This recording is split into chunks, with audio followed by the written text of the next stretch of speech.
Isang mapagpalang araw po sa inyong lahat. Celebrity Chika Time po muna tayo at may inihanda po akong chika para sa inyo. Pero ba't magchikahan na po tayo? May Mendoza spotted sa NAIA Terminal 3 at Alden Richards sobrang aga ang pag-workout. Yes mga celebrity chika time, yan po ang ichichika ko sa inyo na lubos rin pong usap-usapan sa social media ng mga netizens, lalong-lalo na nga po ng mga followers sa supporters ni Mengay at Tisoy. Bago po tayo dumako riyan ay nais ko po munang batiin mga timbahay, team abroad at mga seniors natin dyan. Shout out po sa inyong lahat at happy Wednesday po.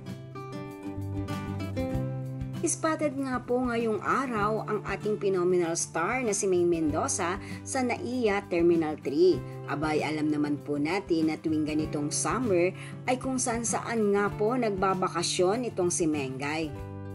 Na ayon nga po sa kanyang mga followers at supporters, ginagawang kapitbahay lamang po ni Mengay ang ibang bansa.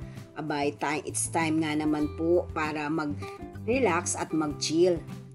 Alam naman po natin na super busy din po si May Mendoza sa kanyang iba't ibang showbiz commitments at mga endorsement.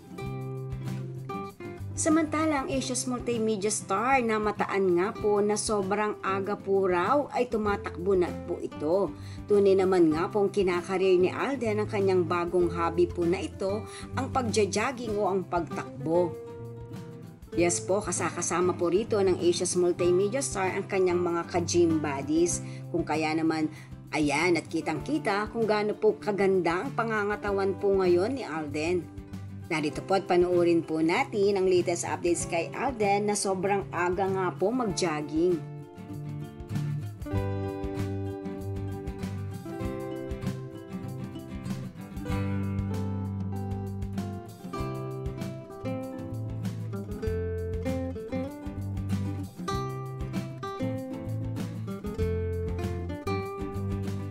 Yan po ang aking chika updates for today. Salamat po sa inyong panunood. Huwag po kalimutang mag-subscribe. Pwede po mag-comment sa ibaba. Basta pag lamang po hearts o nakakasakit sa isa't isa. Salamat po muli. Spread love, not hate.